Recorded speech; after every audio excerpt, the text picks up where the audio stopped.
The magic eye. Let's build up the magic eye. Try putting your hands on your knees, you know where your hands are at this moment. Next turn up your right hand on its side, in a right angle with the thumb on top. You know and see it, don't you?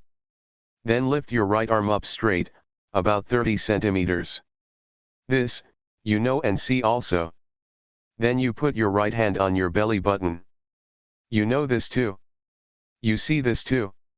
Next turn up your left hand, which is still on your left knee, so it is on its side. You know this, don't you? Then lift up your left arm to an appropriate height. You know it again. Then cover your right hand with your left. Again, you know and see. You know and see exactly where your two hands are. Know it directly. Don't know it by focusing on it, know it in a fresh and spontaneous way. Don't close your eyes, cast your eyes not too far away, and don't stoop over too much. Be aware of your hands. After that, raise the right hand a bit above the left one, you again know it. Whenever you move your hands, know it. Have intention and attention to be aware. Then move your right hand out to the side. This you know and see too. Really knowing, really seeing. Next, lower the right hand to the knee, on its side. Again, you know. Then you turn over your hand, so that the palm is on the knee. You know. Know it each time. Then raise your left hand to the chest. Again you know. Move the left hand out to the side. Do you know it? Lower the left hand to the knee. Know and see it again. Overturn the hand on the knee. Really know and see it? Know what's happening with your body, with your hands. Make your hands into signs, physical instruments that produce awareness. Know like this for a long time. Become aware like this for a long time, find ways to know and see all the time. Besides this, you may change the sitting posture into the walking posture to build up awareness. Walk back and forth. The walking distance should be about 11 paces. Know and see, just as with the hand movements. Whenever you take a step, know it, every time, know every step. Don't concentrate. Know each time as a separate movement. It is as if we count 1, 2, 3, but don't count. Don't inwardly repeat right, left. Don't recite any mantras. Just to be aware of the movement is enough. Know it directly. One shouldn't use reasoning or follow feelings of like or dislike. Experience the movement in a pure and spontaneous way. Don't be tense or overly determined. Let the mind be at ease, cheerful and clear.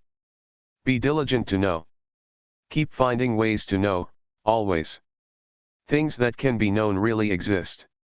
Wherever the hand moves, really know it. This is not knowing through thinking, it is knowing through experience. We build up awareness with intention. Be diligent to know many times, to know a whole day, many days. When you first set out, you might lose awareness sometimes. Never mind. It doesn't matter. Start again. You can know anew.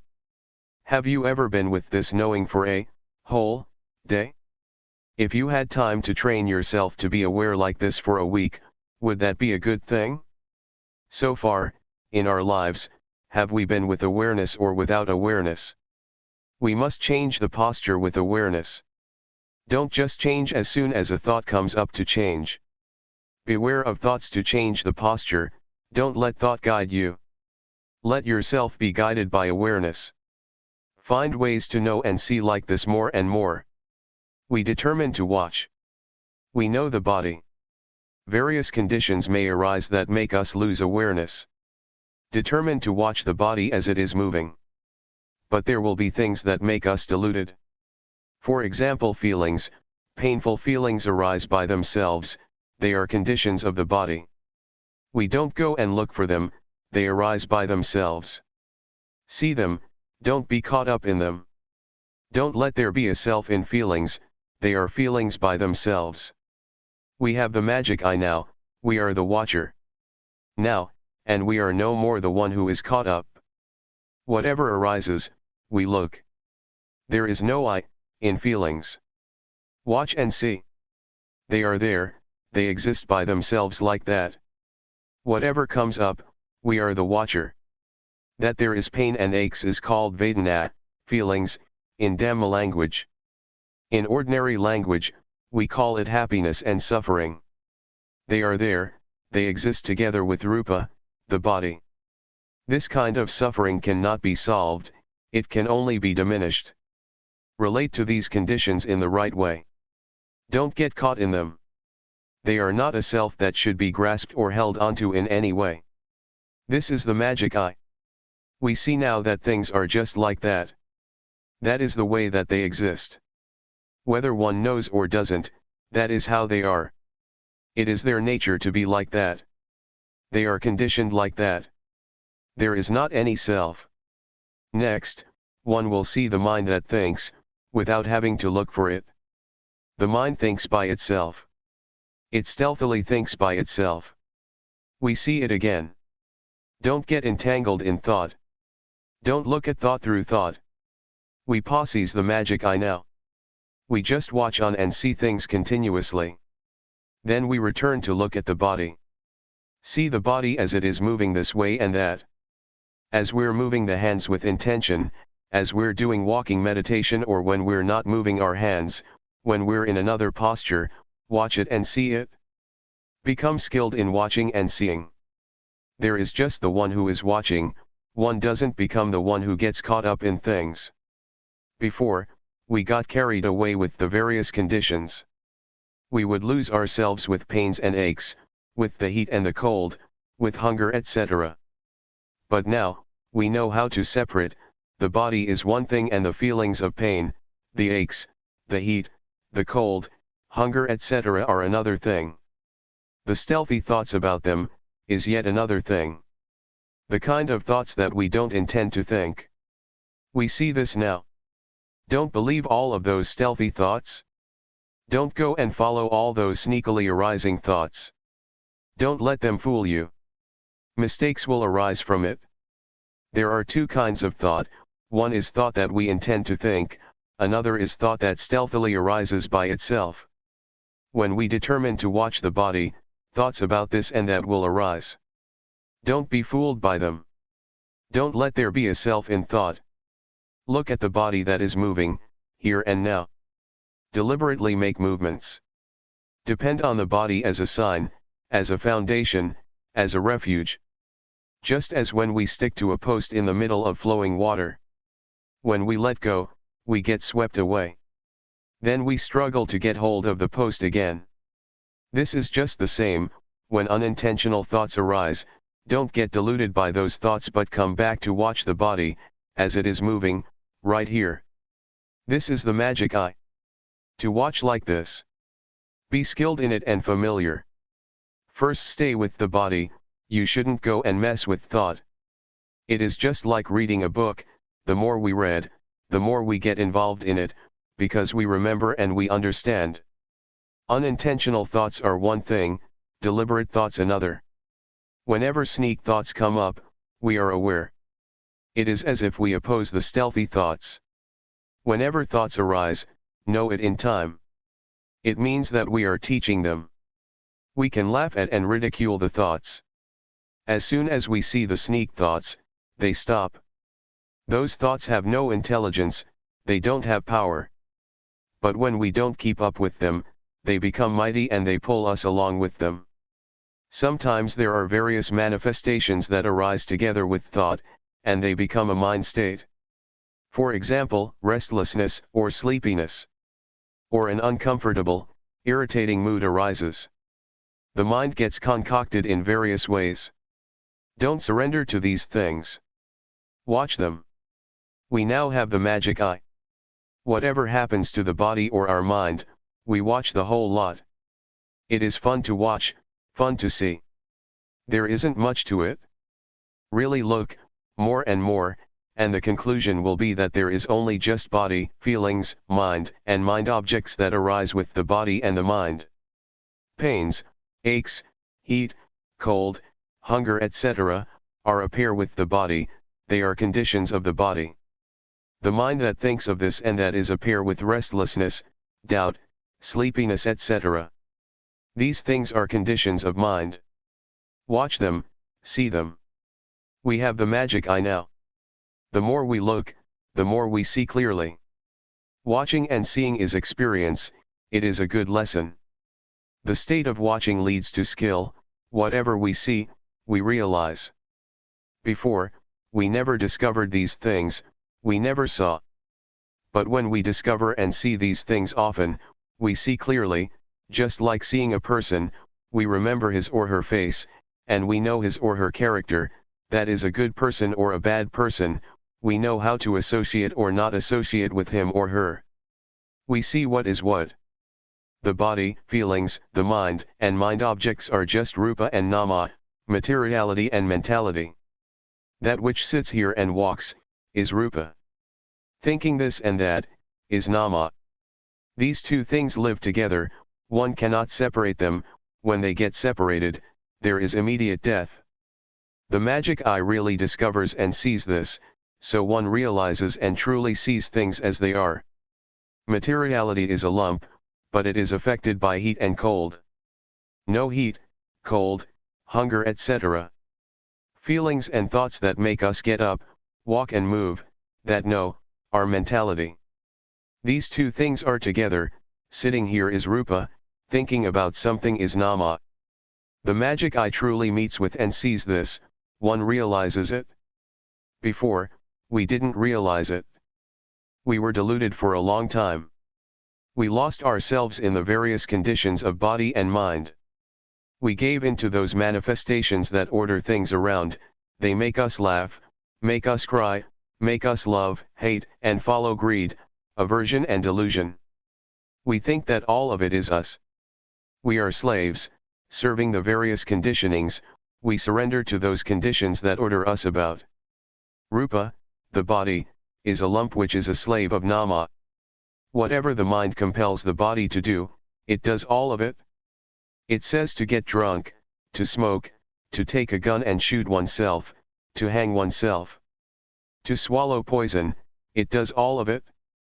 Just the body itself can't do anything, it can't do anything right or wrong. In moving the hands about, what is it that orders it? What is it that orders it to get up, to walk, to sit, to laugh and to cry? What is it that commands it? Right now, we discover and see who the instigator is. In fact, it is nama, who is the boss. Rupa, the body, is the servant. The magic eye comes to discover and see this. It discovers the truth. The truth is disclosed. Rupa is part of nature by itself, but it is subject to conditions such as heat, cold, pain, sickness and so on. Feeling and thought make it get up, walk and move. Nama is that which knows things. These two things live together, as said before. The magic eye sees into this.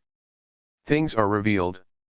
Rupa is a dhamma, natural phenomenon, in itself like that, and there are various manifestations that appear with rupa, for example pain, sickness, heat, and cold.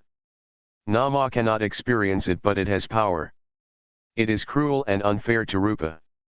The body is already suffering. The body, by itself, has the nature to be subject to all sorts of circumstances such as pain, aches, heat, cold, hunger and so on. These are conditions that happen to the body. And in addition we go and have happiness and suffering on top of that. If the body doesn't feel heat and cold or hunger, it isn't a body. This is just the way it is. Before, we didn't see things like this, and we used to create suffering for ourselves with those conditions, we used to have a self in those conditions. When we come to realize this, we just let them be conditions, over there. We don't create suffering as we did before. They are not a self. Before, when we were hungry, we suffered. We suffered because of the heat and the cold. We took the affairs and conditions of the body to be suffering in the mind, and we took the affairs and conditions of the mind to be physical suffering. Both rupa and nama are not fair to each other. We assume that there is a self in all those things. As soon as we discover this, we let things be nature. There is no self in conditions. We can put things down and let go. Some things, we diminish, some things, we know, others, we let go of, we don't take them to be a self, as before. Know how to clarify and separate things. The ego really disappears. Now, we have gone beyond suffering, to some extent. Nama is feeling and thought, it is part of nature and it has different conditions that go with it, just as rupa. For example, sneak thoughts that cook up greed, hatred, and delusion, uncomfortable feelings of dissatisfaction, they color the mind, nama. They are not the mind, but they arise together with the mind. The magic eye sees clearly that those things are conditions of the mind, they are not the nature of the mind, they are just conditions only. When we don't realize it, they are a big deal. They have destroyed many people already. People who assume that there is a self in conditions, that it is I, who is angry, I am the one who is angry, and so one follows anger until people come to ruin, and a problem arises for society. The magic eye clearly sees into this matter and can really distinguish between those conditions and the mind. Originally, the mind abides in normality and is pure, but the various manifestations that arise in the mind, make the mind defiled and dirty. This is similar to clouds that obscure the moon, darkness appears and one doesn't see reality. It is like the saying of Angulimala, a bandit who lived at the time of the Buddha and became his disciple. Before, I didn't have realization, I was heedless and blind. But now, I am no longer heedless as before, I have overcome blindness just like the moon that is freed from clouds. The magic eye knows how to separate further the various conditions that happen to the body and mind. They are things that are not permanent. Greed, hatred, and delusion, for example, are not permanent. We can no longer follow them. Especially stealthy thoughts, a thought comes up and greed, hatred, and delusion arise, it turns into defilement and craving, into lust, proliferation, into becoming and birth, of self, they arise and pass away. As soon as we have the magic eye that realizes abreast of the various conditions, it catches them easily. They are no big deal. We see that it comes down to the causes of either knowing or being deluded. There is only just awareness and delusion. If we are aware, everything is normal.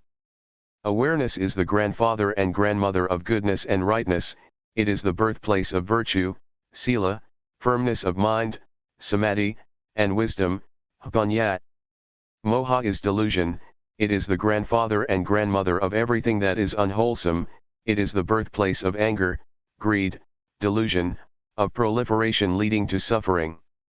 When we are aware, that is, when we have the magic eye, it is just as if we are the owner of a house, we look after the house, when the house has an owner, things are normal and safe. The stealthy thoughts are cruel, they make the mind into a prostitute. The mind without anyone to look after it, without an owner, can think anything. That's how it was, before, when we didn't have the magic eye yet, we didn't see it. But now, we see it, one feels ashamed. When thoughts sneak in, we know in time. It is as if we teach them. It is a good lesson, a good experience. It is like teaching children, when a teacher teaches school children, the teacher teaches whenever the children do something wrong, the teacher solves the mistake for them and they become clever. This is a lesson that is very valuable. May you give a lot of attention to this point of right or wrong, right here is the weak point. Whenever there is something wrong, when we don't see it, the mistake will expand without limitation, and it becomes so familiar that it turns into habit and one can become shameless, doing what is wrong without any shame. Now we have the magic eye and we see the unintentional thoughts. Before, we didn't know, but now we know the stealthy thoughts in time. As soon as we see them, they stop. So we have taught them, we have taught the mind. If there is no watcher, one gets fooled by thoughts. But now we are the owner of the house, we look after the house. Before, it was easy to get deluded by thoughts, but now it is easy to know because we have experience and know in time, we realize that they are conditions and we know their characteristics, we know what their nature is. The magic eye sees clearly that the different conditions that arise with rupa and nama, are not permanent, not sure. They are just like rubbish, they are impermanent, valueless, and they are not any selves. So we don't cling to them as being any self, we throw them in the rubbish bin, that is to say, the three characteristics. The three characteristics of impermanence, valuelessness, and not self, are like a rubbish bin. Impermanence, valuelessness, and non-selfhood belong to greed, hatred and delusion, those things are rubbish. We now have and see the place to discard them. It is like having a rubbish bin in front of your home. When we have a bin, our home becomes clean. Now, we don't have rubbish, as we did before. Before, we had rubbish all over the place, there were stains of love, stains of regret, stains of loss, stains of gain, of desire, anger, delusion, we were filled with these things. But now, it is really clean. The state of watching and seeing, and on seeing not getting caught up in it, is like a garage to repair cars, things really get back to normal, without traces. Let's compare it with a second-hand car, it has been used a lot, it has bumped into things and is completely dilapidated. Now, it goes to the garage. Awareness is the garage. The state of looking and seeing, of not being caught in things, is the mechanic. This restores the body and mind back to normal. It really does. It becomes brand new. It really overcomes its previous state. We stop searching for teachers, we are fully confident because we really make a discovery, we know the direction to go in, we open our eyes. It is comparable to learning how to read, as soon as we can read a little bit and understand what is right and what is wrong, we know how to solve, how to uncover things. To solve problems can be taken to be an art, to change wrong into right, to change suffering into no suffering. To be diligent in turning bad matters into good ones, is what mind development is. On seeing a mistake, one corrects it immediately. Be enthusiastic about rectifying, altering badness into something good, what is wrong can really be changed into right and we can do it. It arises so that we can set it right. Realize and really see clearly into rupa and nama. What is their nature? What are their conditions? We don't give in, like before. We are free, we can liberate ourselves. This is really a principle of life, we can really solve problems and be liberated. At one time, I felt joy and happiness for several days, I reviewed the state that I had seen and met with. I wasn't sitting there thinking, I had discovered and seen it. Having experienced it, I kept on doing walking meditation and developed awareness.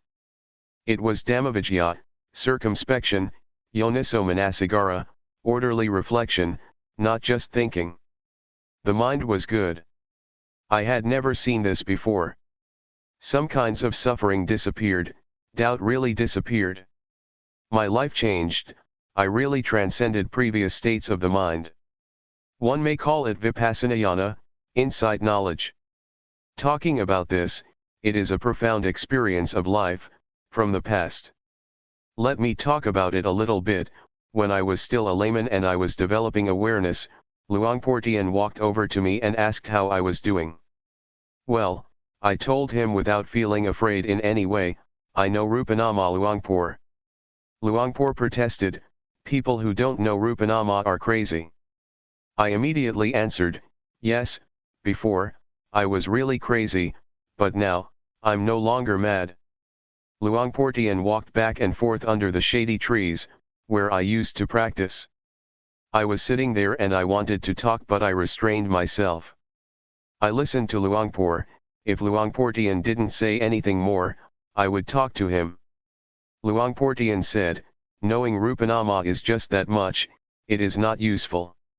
Straight away, I answered, it is useful Luangpor, I really got rid of a lot of suffering, a lot of stupidity has really disappeared, I'm finished with doubt, my life has really changed from before.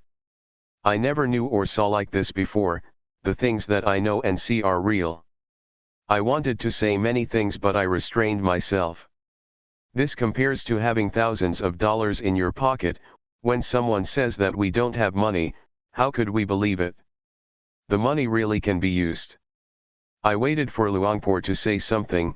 If he didn't say anything, I still had many things to say. I felt confident.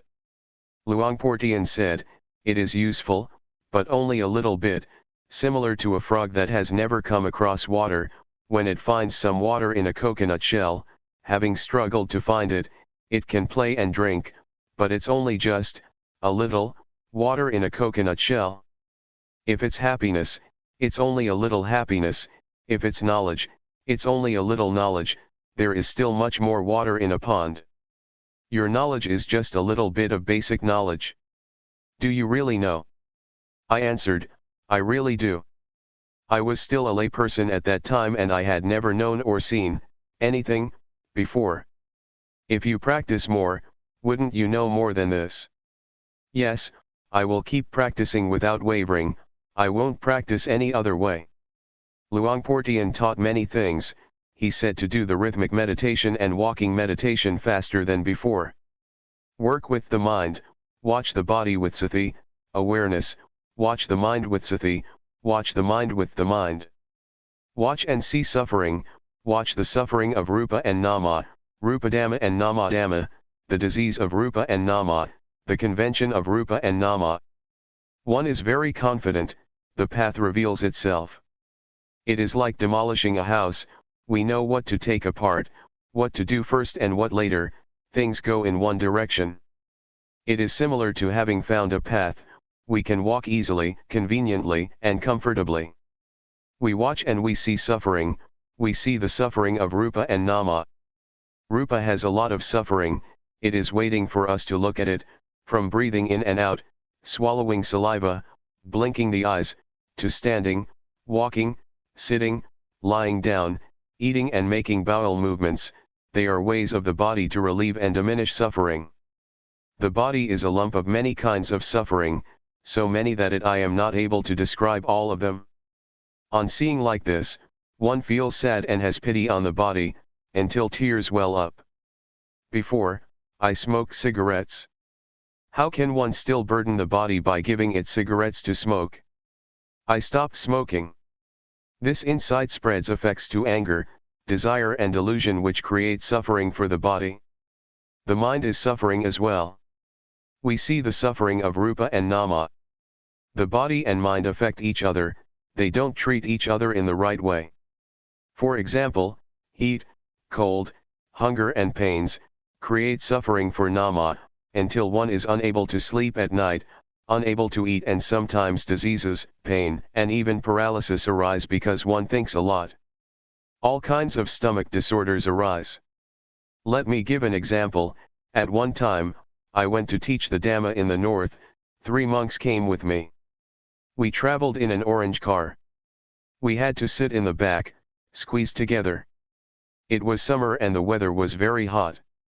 The driver stopped for a long time but didn't turn on the fan. The other monks complained that it was unendurable. One could see the suffering on their faces, they were sweating. I was sitting on one side and said inwardly, I can endure it, never mind, it's just like this. Someone who doesn't understand nature, nor the conditions of body and mind, is punished with agitation. There is suffering in the mind, there is a self in the agitation, one loses oneself in the agitation, until there is suffering. If we have realization and know how to separate Rupa and Nama, they don't have to affect each other. When we realize this, justice arises between rupa and nama. The state of seeing, the awareness that watches, is neutral, justice arises. Awareness is the source of all goodness, the market of goodness. Justice has to arise from us first, it would be difficult to find justice externally. The magic eye sees like this, and it is just as if rupa and nama are not going to oppress each other anymore. They go their separate ways, from that moment onwards until now. We realize the nature of rupa, we know what the conditions of rupa are, we realize what the nature of nama is, we know what the conditions of nama are like. We review the things that we know, this clarifies things and we can really be free. This penetrates down to the diseases of nama and rupa. The diseases of the body and the mind are innumerable, this gives rise to a strong feeling of disenchantment for suffering. One clearly sees suffering and is able to get out of suffering.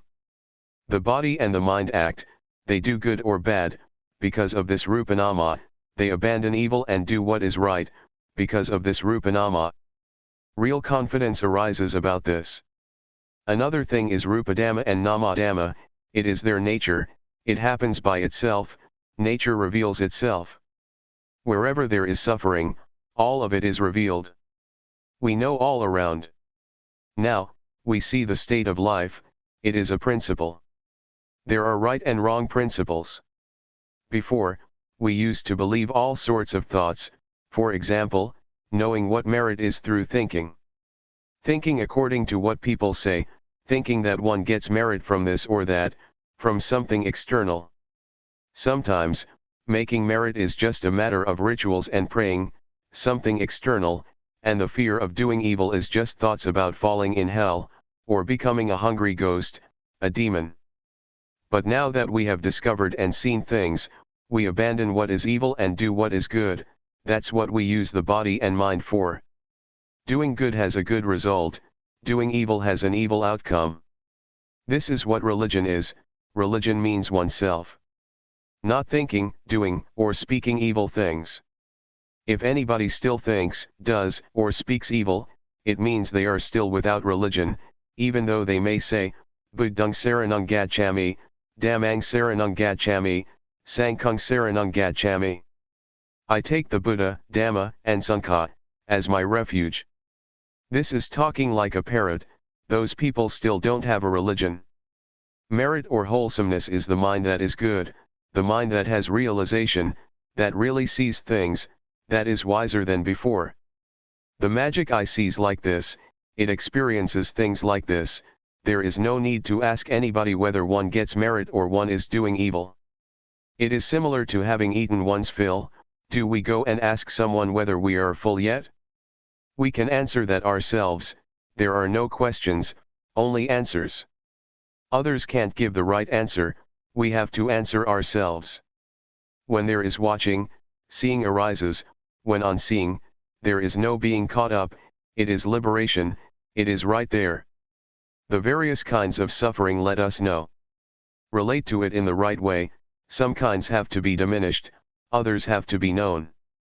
Before, we didn't have realization, we thought that all of it was self. In reality, things are, just like that. It takes a lot of trouble and misunderstanding to come to this insight. When the magic eye is there and one really sees it, one really awakens from suffering. This is called Buddha. Literally, the awakened one. Now, we have reached Buddhism, the mind knows and awakens from suffering, it is not asleep, it is not deluded, it is not heedless, it is disenchanted with the mass of suffering of the body and the mind. Greed, hatred, and delusion don't have a foundation anymore. One sees the path, sees proof, what is true and what is false. The magic eye clearly sees like this and joy arises, it is just like we have completed some job successfully, it is only natural to feel proud.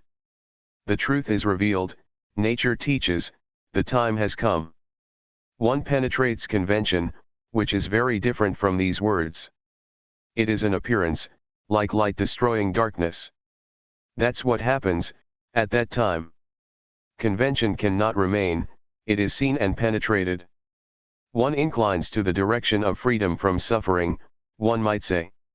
Whatever goes in the direction of suffering and delusion, collides and goes to pieces, that's what it's like.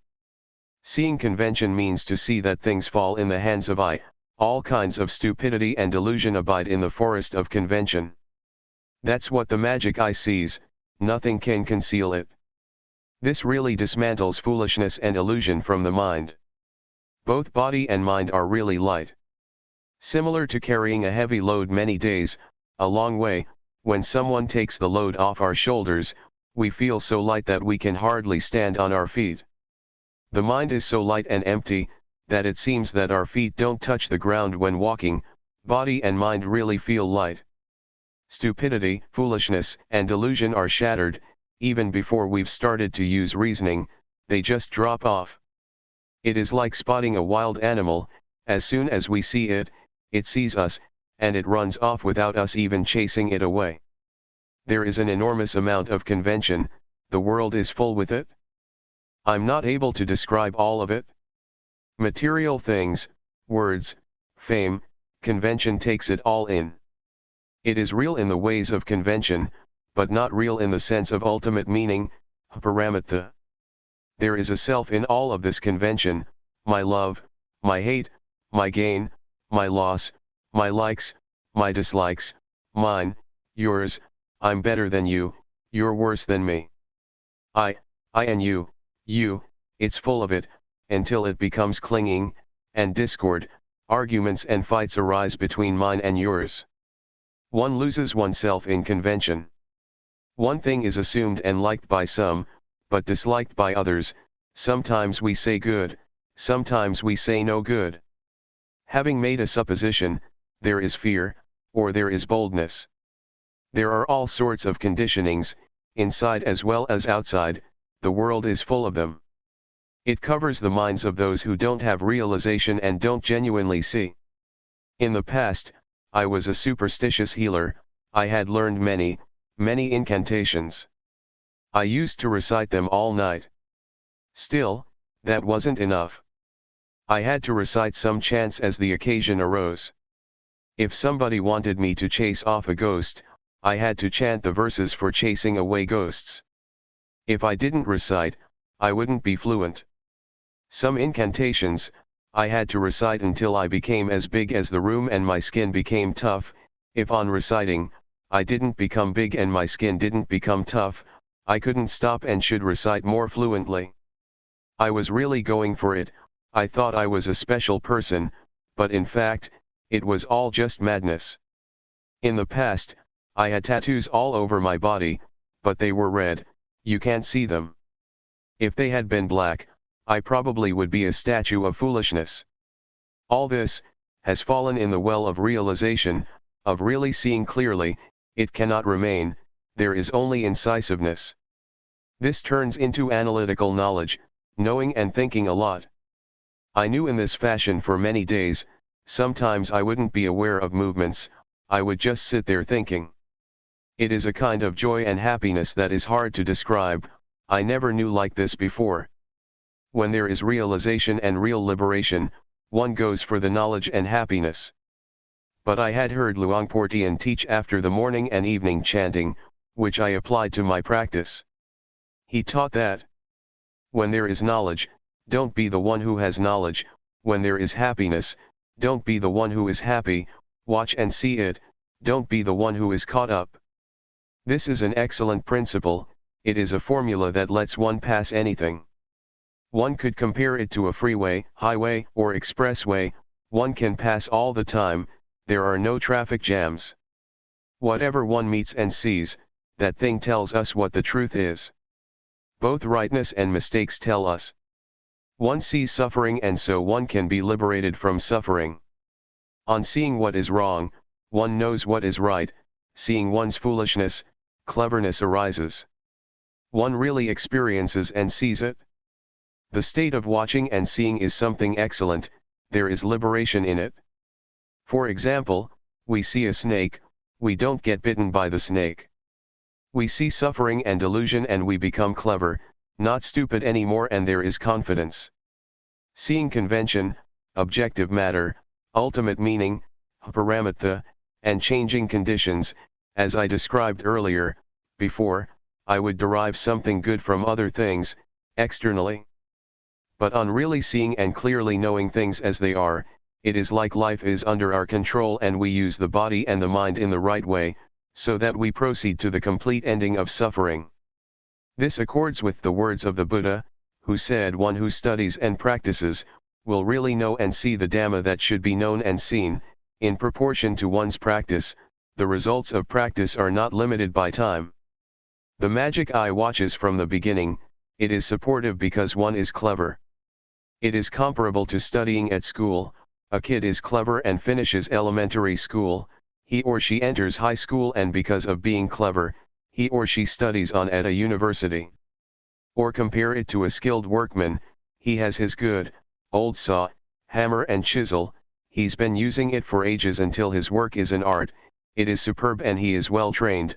That's how it is. There is cleverness from the beginning, from seeing Rupanama. On seeing, one doesn't go and be it. This truly is the way. On this path, one passes everything. It is the genuine path. One really has discovered the path. It is the realm of victory of a warrior, one may say. We are from Chayapam province, which is a region, but the realm of victory of a yogi lies in being the watcher, and in not being caught up in things easily. See it, don't be it.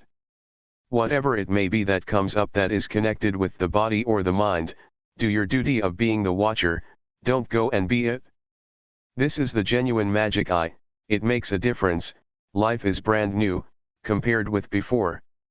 It could be compared, as I said before, with a car that gets completely fixed up. Now, it is back to normal and can be used. It really has gone beyond its old state. The magic eye leads one to watch and know. Whatever one sees, is all purely the truth, things that really exist in this body and mind. It is not a matter of sitting there thinking, knowing and seeing through thinking, like this and like that. Rather, we develop awareness continuously. We do walking meditation. This is not called thinking. The body, the mind, and the knowing come together in the state of watching. It is wisdom knowledge that knows penetratingly by itself. This is the power of wisdom knowledge. We watch and are well aware. Whatever we see passing, whatever we are free from, we know ourselves. And we know how we liberated ourselves. The things that we have discovered are like cheerleaders, just as with sport events. Or they are like provisions, these things that we have seen. This state of watching is a fundamental principle, from the beginning, discipline, through to the end. It is a very high level, just like studying well. Having finished elementary school, one goes on to high school and then easily up to university. That's the way it is. There are also people who don't know. They say that they know many things and they can talk well, but the way they express themselves shows that they don't know. Their actions and the way they talk indicate ignorance. They just know from memory. This is not high class and they don't get anywhere. Recently, there was a project to ordain more than 10 boys as novices, during the summer, and then to let them study further at a high school. They stayed for a year and then one of the novices was sent back to the monastery. They said he couldn't read. He had finished elementary school but couldn't read. No matter how they tried to help him, it didn't work. So they sent him back. He couldn't go, even though he had somehow managed to get through elementary school. He didn't make it. Some practitioners of Dhamma may be like that. They can't make it, they are still fooled by conditions, they are seized by Mara, the personification of evil. The state of looking and seeing, and having seen, not to be caught up, lets us really go through. It really sets us free. We see suffering and we really escape from suffering. The beginning stages, from discovering Rupanama onwards, liberate ourselves continuously. Things are erased until zero remains. One cannot go back. We really have a foundation. 5 minus 5 really leaves 0. Having seen the body, feelings, the mind, and the mind objects from the beginning, we have discarded them. At that point, we're already in a different world. Then, we see convention, objective matter, ultimate meaning, and changing conditions, and the various conditions drop off. On seeing impermanence, valuelessness, and that there is no self, we throw things out so that everything is all gone and it is clean, there is no disorder anymore. Cleanliness and dirtiness teach us. Heaviness and lightness teach us. How can we let things become dirty again? It is like things continuously are brought down to zero. When one does something for a long time, one naturally becomes skilled in it. When one practices awareness until one reaches the state of watching and knowing the body and mind, one becomes skilled in the ways of the body and the mind. It is easy to be undeluded, easy to know because one has victoriously crossed over a mountain that obstructed one, namely the Nivaranadhamma, the 5 hindrances. There is readiness to see thought, one is tuned into stealthy thoughts. One is faced with them, suddenly. They come through a door, and the state of watching is already at that door. One hits them on the spot. The sneak thoughts are at the end of their tether, they are destroyed, that's what they deserve. Before, we saw them too, but we saw them glossed over, now, we see them openly and in time. They cannot be concealed again. It is as if the state of looking is the judge, and the sneaky thoughts are the accused who confess because there is evidence. They surrender and can't escape. The truth appears. There is no way to deceive or cover things up anymore, they have lost completely. Stealthy thoughts are the origin of suffering. Conditions have deceived us for a long time, we only just found out now. This may be called a victory in life, it was a profound experience in my past. Let me talk about it a bit. At that time, I was sitting in my hut, close to Luangpor Teean's hut. This hut was made from the wood of a coffin, the paper was still stuck to the planks. It was made into a small hut. This really is the profound past of my life. At the Budayana forest, a monastery in Loi province, almost 30 years ago, people were practicing very diligently. After the meal, we would take our bowls mindfully back to our huts, we would look after ourselves. When sitting in the hut, we would leave the door half open, that's what Luangpor Teean told us to do. Someone who closed the door of his hut, was assumed to be taking a nap in the daytime. When Luangpor would come by, he didn't dare to knock on the door, being afraid that the person inside would be asleep. These are meaningful memories of my life. The magic eye discovers and sees the stealthy thoughts, and the sneaky thoughts are the loser, they fall apart. It is a bit like bowling, I saw on television how the ball scatters the pins about. It is similar to that, the whole region falls over, they affect each other. The I, that used to exist in sneak thoughts disperses like a little wave. It is similar to seeing convention, suffering, foolishness and doubt drop off. Anger, desire, and delusion are pacified until hardly anything remains of them. That's what they deserve. Anusuya, latent tendencies, habits, stealthy thoughts, and proliferation shrink back, it is the destruction of everything that is not right, there really is no lingering to all that. Thoughts that arise stealthily are very dirty. Before, we could think anything, and we did, thinking without any sense of shame, caught up in stealthy thoughts like a madman. But now, we see that unintentional thoughts are very dirty, very gross. If we compare it to an offender, this is the number 1 culprit, as for actions of body and speech, they are culprit number 2. I used to think that thought is something refined, before. Whoever doesn't see it can think anything. Thinking completely shamelessly, thick-skinned.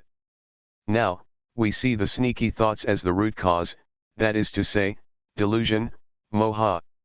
It is the grandfather and grandmother of everything that is bad. Because of thought there is concoction, anger, desire and delusion, defilements arise, craving, lust, ill will etc.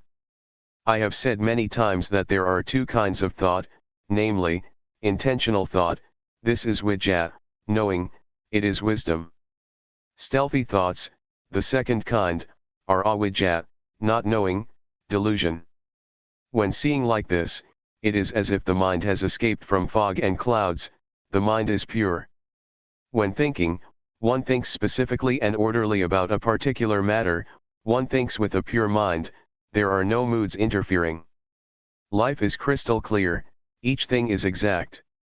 One may as well say that the mind has been tamed, it doesn't rebel and it is not wild, as before.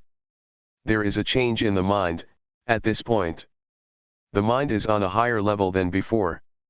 At this stage, I could say to myself that I am a human being. Before, I used to be a man who would have ups and downs. I would be affected by everything, the mind would get carried away with all kinds of conditions.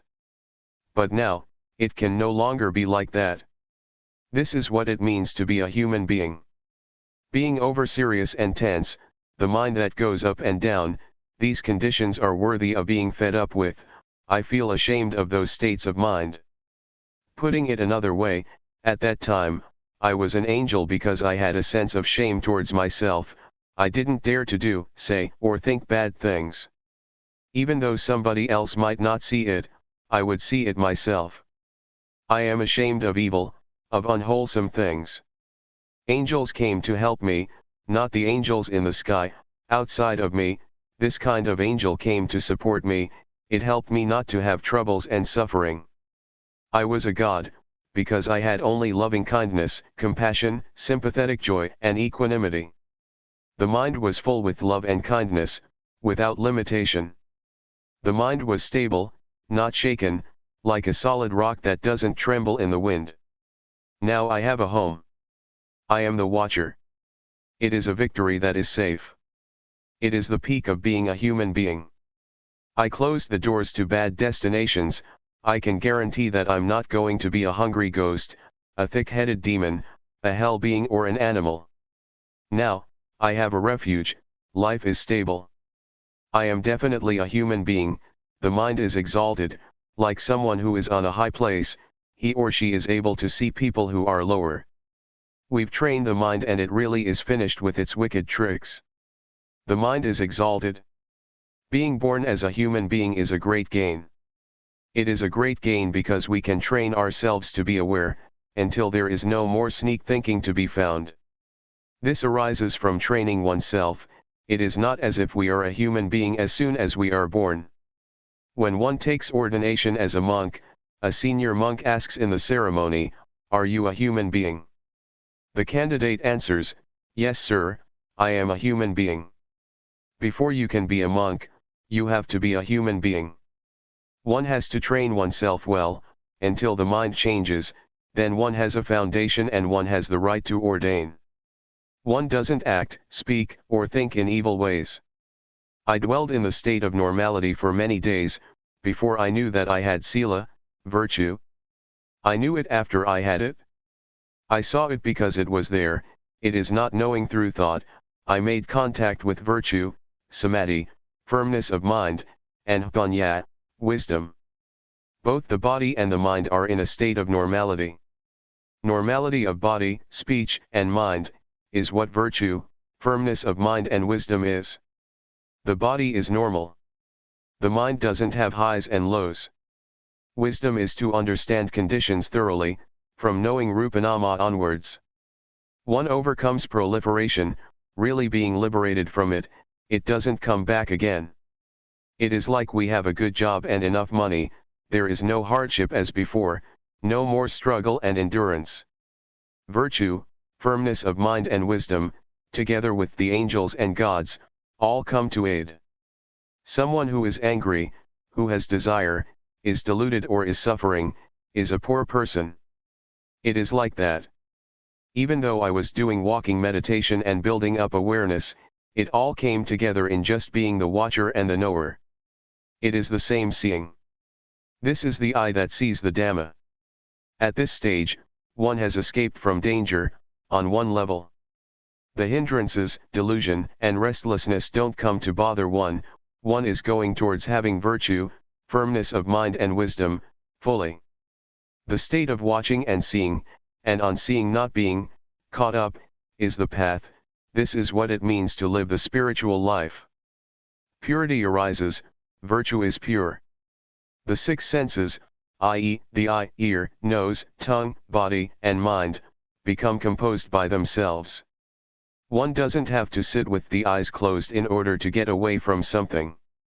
While doing walking meditation or standing, one can have a mind that is firmly established, samadhi. One advances to the state where there is only just watching. One is no longer a servant of conditions. There is the unconditioned, visankhara. This is something different, it's another world. Sometimes, I would review the stages of practice that I had passed, the principles that I had discovered, how I was liberated in stages.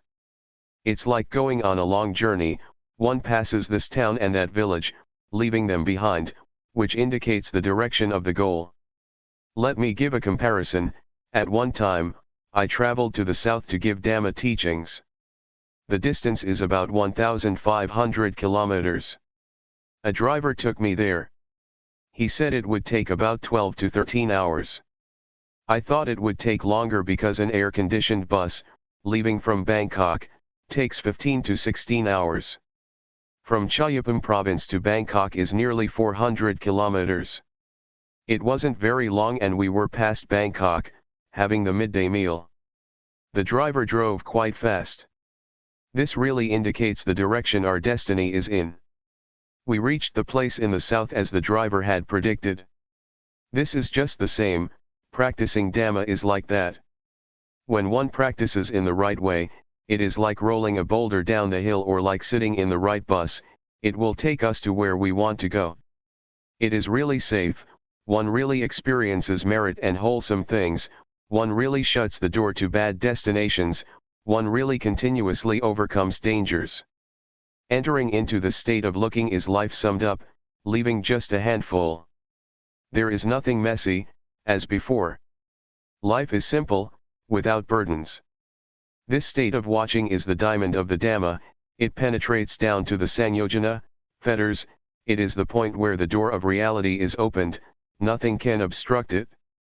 Whoever trains him or herself in this state of watching, will pass through everything. It really is the way, it is the living of the spiritual life. One is able to destroy the ego. Sakayatati, Vijikitcha, and Silabpatha Paramasa. The first three of the 10 fetters, the tree that Asothapana, one who has reached the first of the 4 levels of enlightenment abandons, cannot remain because of the state of watching and seeing, and on seeing, not to go and be. The destruction of the ego is another level of coming down to zero. The mind certainly undergoes a shift, compared with before. One respects oneself. One really is a noble one. One is more excellent than before.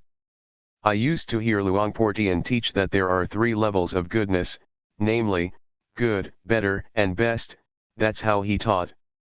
One truly can be a noble one. This state is the meaning of a noble one. In the evening chanting, there is a passage that says that, the Sangha is born from the good Dhamma and practices well. The Sangha is not born through ordination chanting, that is just convention, it is true in the ways of convention. The community of monks that is born from the good Dhamma is beyond convention. It is universal, both men and women can be noble, it has nothing to do with nationality, language, or age.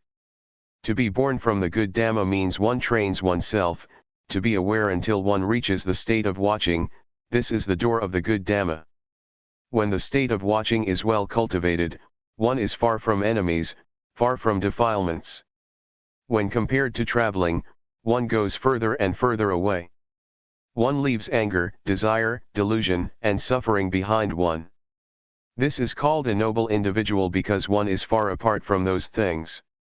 One could say that being or losing oneself in those things, has ended. To stir up the mind to be angry, have desire, be deluded or suffer again, is not possible. It is like being violated. Suffering is wrong, it is non-suffering that is right. One can neither suffer nor does one take it on. Not even a tiny bit. This is the noble individual, the one who is removed from enemies.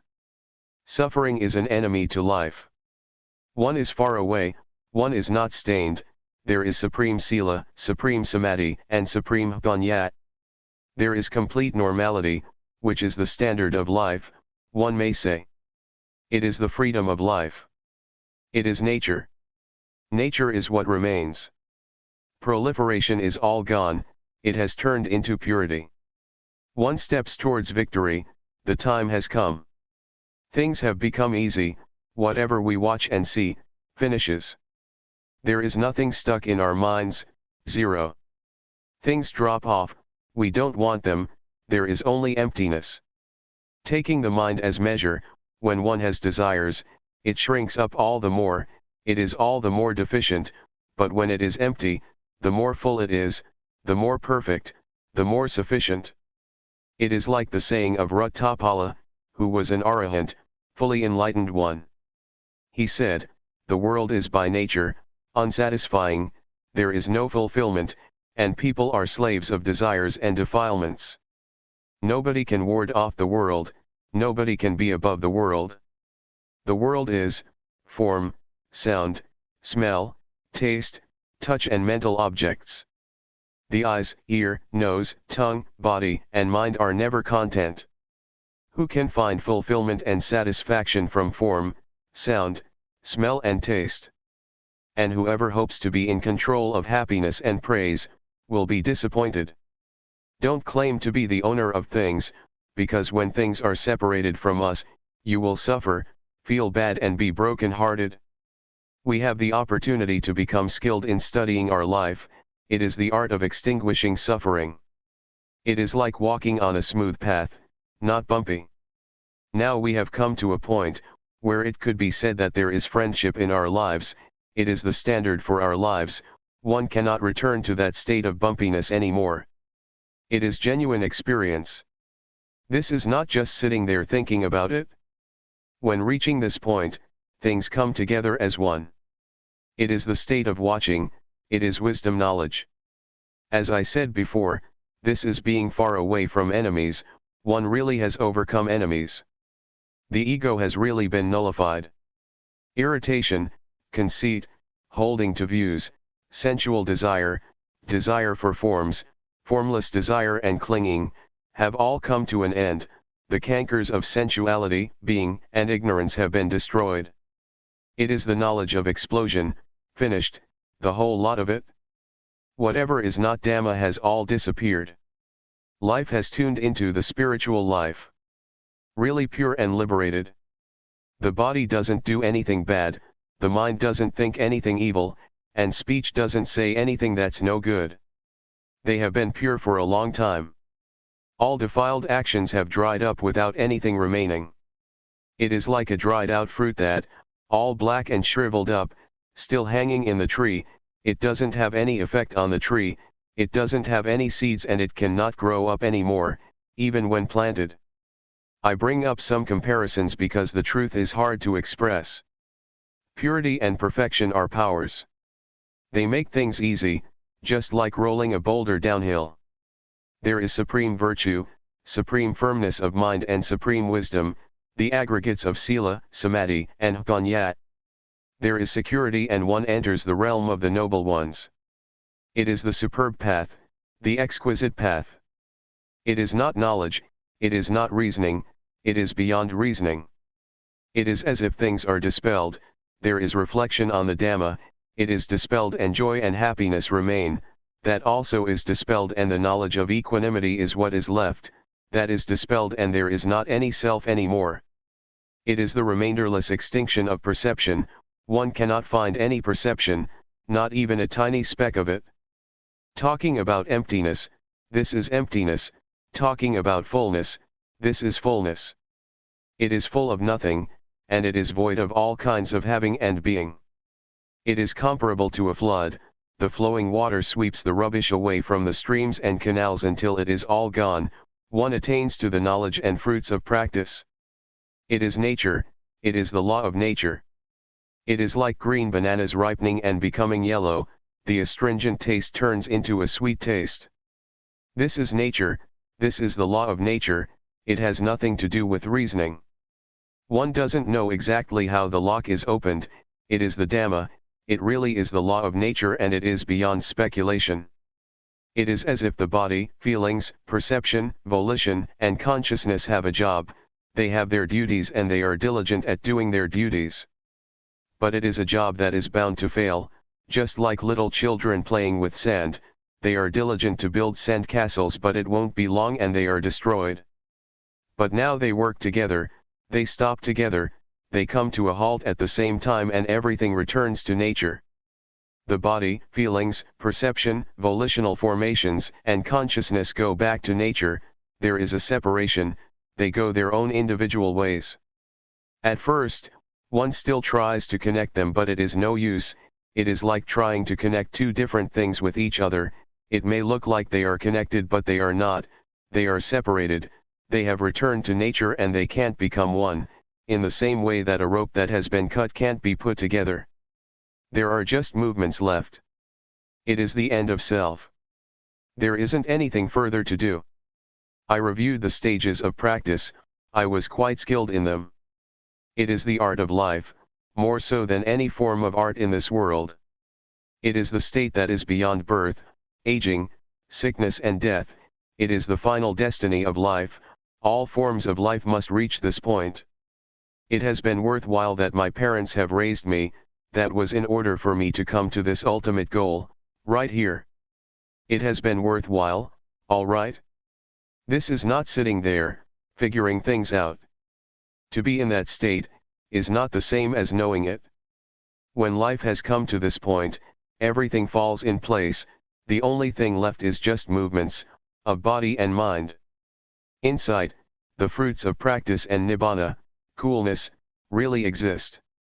The Buddha, the Dhamma, and the Noble Sangha really exist. Non-birth, non-aging, non-sickness, and non-death, really exist.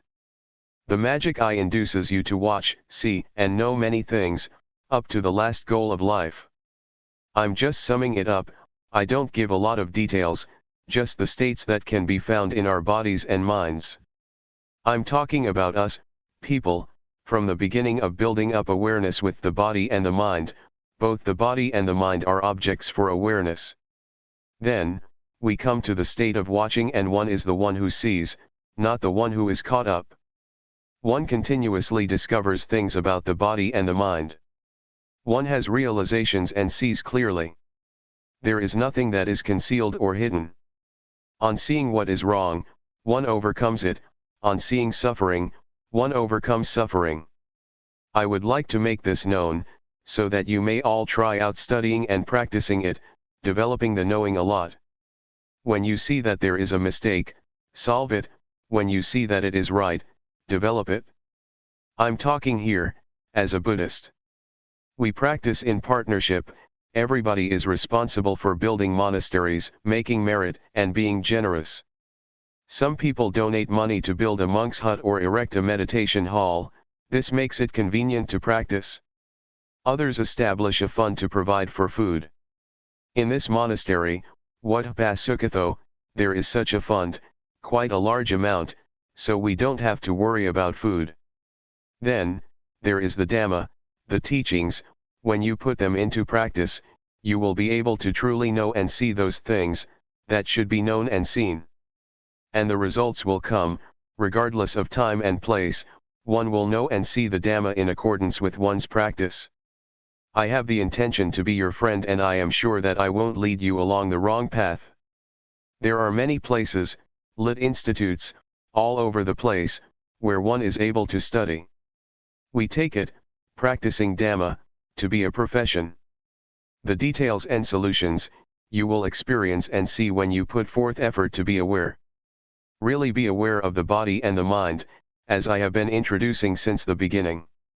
Be diligent in knowing, don't go into the kind of peacefulness where you don't know anything, where the mind is under the power of delusion.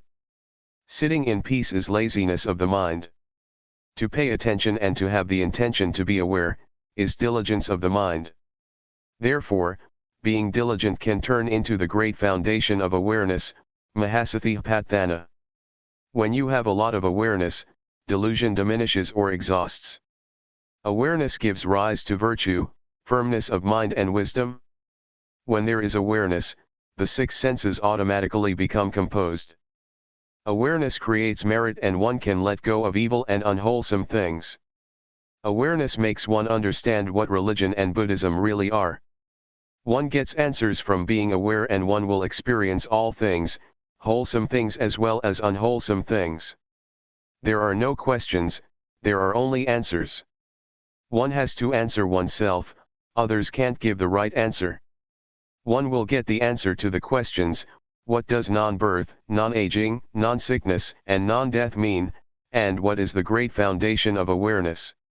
A staff of teachers gave Luangpor Teean the title, Principal Teacher of Developing Awareness, in this age. There is happiness in sitting with the eyes closed and the mind peaceful, as long as one abides in peace. But as soon as one comes out of that peaceful state of mind, there is still anger, desire, and delusion. The senses are not yet steadfast, one still evades things. In developing awareness according to the standard of the foundations of awareness, one must be diligent to know, to build up the quality of knowing a lot. Don't enter into peacefulness to the extent that one doesn't know anything. Know in time the proliferation in the mind, until you can control the arising of mental formations. Developing awareness is like looking after oneself. One sees the movements of the body and one sees the stealthy thoughts in the mind. Always be aware in time. As soon as one becomes aware that a thought has sneaked in, the thought will stop. It is just as if we teach the mind. When the mind gets taught more and more often, the mind becomes tame and it is easy to not have sneaky thoughts, it is easy to know. It all comes together in the knower, the watcher. Teaching oneself is valuable at the time that one is caught up in stealthy thoughts, and one discovers that one is being deluded. This is a very good lesson, a very good experience. It is only awareness that is able to see delusion. It is definitely not the kind of peace that doesn't know anything, peace under the influence of moha. Rather, it is awareness that makes one gain liberation. As soon as there is awareness, there is liberation there also. For example, one sees a snake and the snake doesn't get a chance to bite us. When awareness has been developed until one is skilled in it, one arrives at the state of seeing.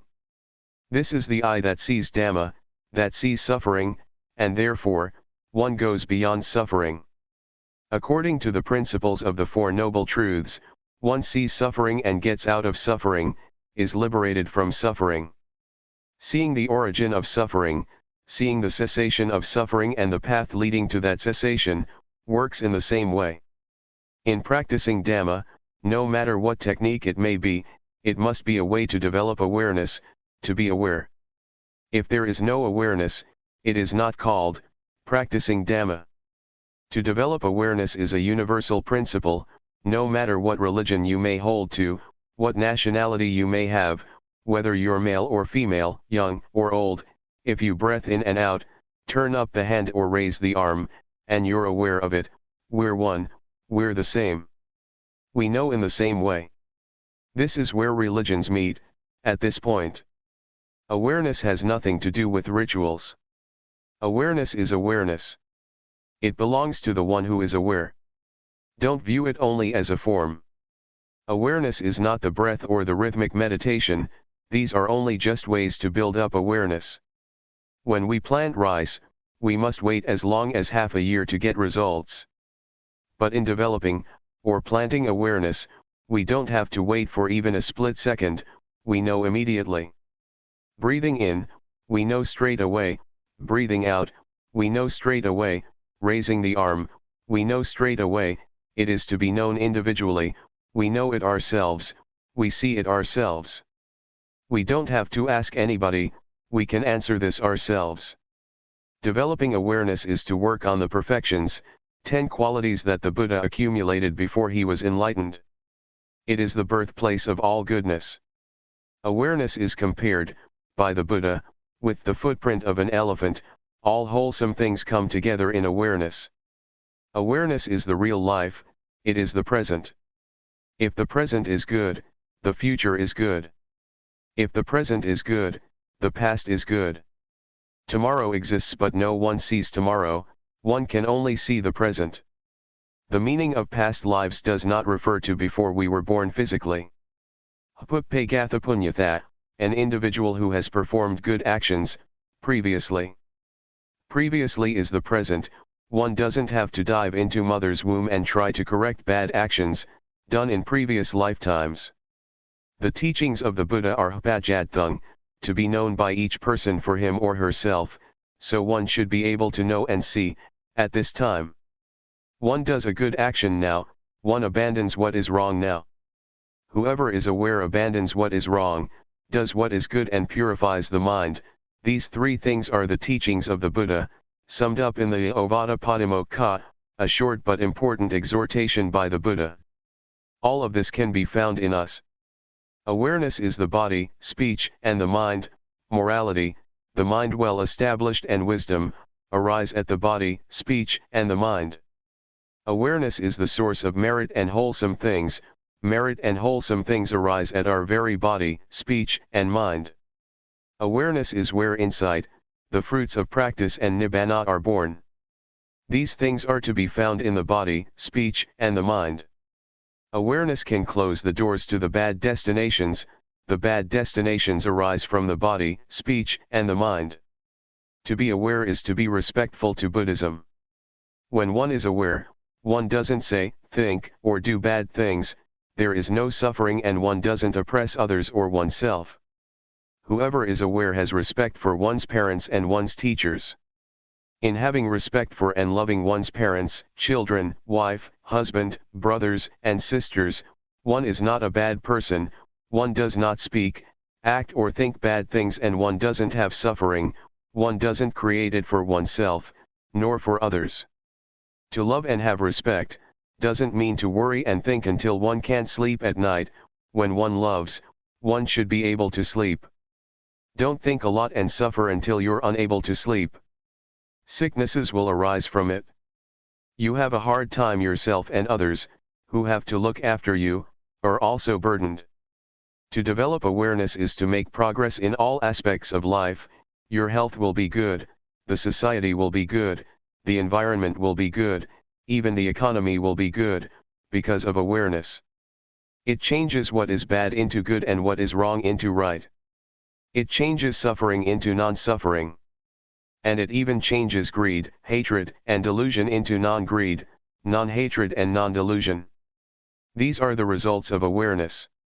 When there is a lot of awareness, delusion will be reduced to the smallest amount and danger will come to an end. Life will enter the deathless state.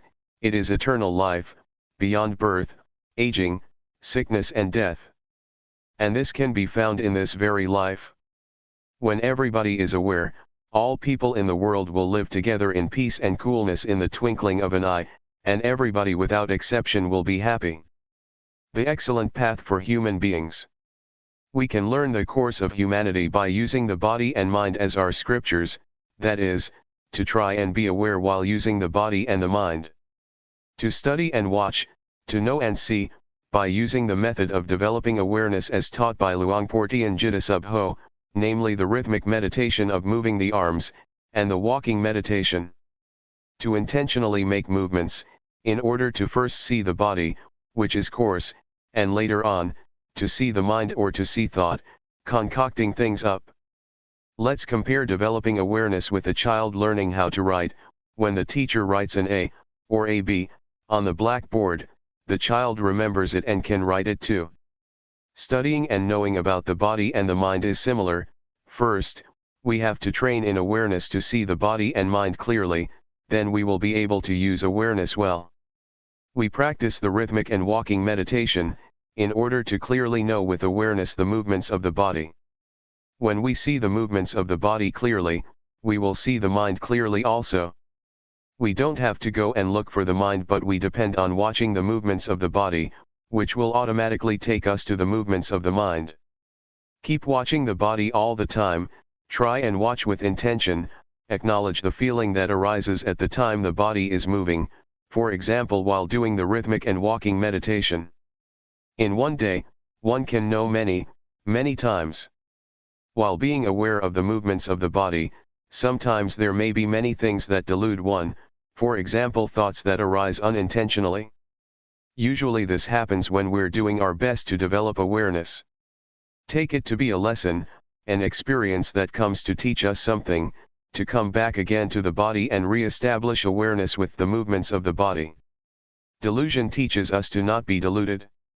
For people who are peaceful by nature, it is easy to be aware and to have sati sampajanya. The practice of meditation places much importance on awareness, and always feeling oneself, realizing one's actions, because sati sampajanya is able to change what is bad into good, and what is wrong into right. One who is aware tends to do what is good, because awareness is the source of sila, samadhi, and panya. So, we find a method to study and understand our minds by watching both the body and the mind. When we are skilled at watching the body and mind with awareness, and we clearly understand the body and the mind, we will know what merit and evil is, and what religion means. We will come into contact with virtue, firmness of mind and wisdom. We don't just think about it, we experience it. This is a law of nature. Therefore, make effort to always watch and see the body, knowing and seeing it through the mind contacting it. It is just like a teacher writing something on the blackboard for the students to see. First we have to make an effort to watch. Determine to watch until you won't forget. Before, the A and the B were on the blackboard, but now, we contact the A and the B in our minds because we've paid attention. Watching the body and mind with sati compares with a computer that records information. When we put information in our minds by regularly training in watching and seeing, we evolve. This makes us see the body and mind as it really is. Understanding and knowledge about our bodies and minds will arise until the course of humanity is finished. This is called realization. Realization compares to stepping out of the darkness. We see our own minds and we don't get caught up in various manifestations. We see physical and mental things for what they are. We see the nature of both the body and the mind, and we see what kind of physical and mental manifestations there are, for example, heat, cold, like and dislike. If we don't see clearly, we yield to nama and rupa and their conditions, and we are under the power of proliferating thoughts. But when we are fully aware, we escape from that power. It is like solving a mathematical problem. One is able to do it when there is nothing hindering the mind. So, to come to understand the body and the mind is like finishing the basic course completely. Before, we used to be caught up with the conditions of mind. For example, being the one who is hot, when feeling hot, being the one who is cold, when feeling cold, being the one who is hungry, when feeling hungry, or being the one who endures pain, when feeling pain. We were the one who is caught up with all those manifestations. This is called to yield to conditions, letting them be the boss. When awareness arises, those things cannot be the boss any longer because we see that they are just conditions of the body and mind. Anger, for example, is a condition. It is not permanent and it doesn't have any essence. To see like this, is therefore comparable to the arising of a magic eye, that receives and knows the expressions of the body and the mind. The magic eye means, to be fully aware and to see that Rupa Dhamma, and Nama Dhamma, are subject to the three characteristics, of impermanence, valuelessness, and non-selfhood. Then, we're able to let go of body and mind. This is similar to not having a whole lot of rubbish scattered all over the place, as we did before. Whatever happens to the body and the mind, we throw all those conditions of body and mind into the three characteristics of anajjung, dukkhañ, and anatta. Before, we had lots of garbage which was a hassle. There were stains of suffering, stains of anger, of desire, of delusion, of love, of hatred, of heat, and cold. But now, we don't have all that rubbish anymore. It is merit to see impermanence or to see the three characteristics. Merit here, refers to seeing the conditions of body and mind, and to be able to use the body and mind in one's life, in the right way. Evil is to not know the conditions of body and mind. It is compared to darkness. Such a person is considered to be uncultivated. Both the body and mind are undeveloped because one allows proliferation to be in charge. This makes one hold on to anger, lust, and delusion. Sometimes one lets anger be there for several days. When we clearly see and realize the body and the mind like this, we are no longer uncultivated, we are high-class people. Religions deal exclusively with people, they are teachings about the body and the mind. We all have a body and a mind. Both merit and evil can be found within us, in our actions. When we practice up to this point, rupa and nama, or the body and the mind, treat each other in the right way. Before, the body and the mind were oppressing each other all the time. For example, when hot or cold feelings would arise in the body, the mind would suffer, or when anger would arise in the mind, the body would be uncomfortable. They would oppress each other all the time. But now, we see the body and the mind relating to each other in the right way, because awareness is there to watch them. When we know this much, we have a foundation in practice and we make continuous progress. It is similar to passing elementary school with good marks, and thus having the opportunity to study in high school. Having a foundation means that we're fluent in watching proliferation arising. This makes us see the concoction that's going on. When the state of seeing arises, we don't get carried away with the proliferation that arises. This seeing is an important principle because it is able to smelt and digest all of the defilements. This compares to studying well and being able to read and understand the meaning. From the state of continuously watching, we come to see convention and suffering. The state of watching gives rise to fluency. It is like having a good tool, it makes us proceed on the road of life all the time, and we don't get to a blind alley. Not seeing suffering, or the suffering connected with the body and the mind makes us grasp onto it, all of which is a burden. When we see clearly, some types of suffering drop off immediately because we see the world as being full of convention. Some of it are material things, others are mental. Even language is convention, the world is full of it. It is called the conventional norm. In the past, I learned many superstitious chants. I used to sit and recite them at night.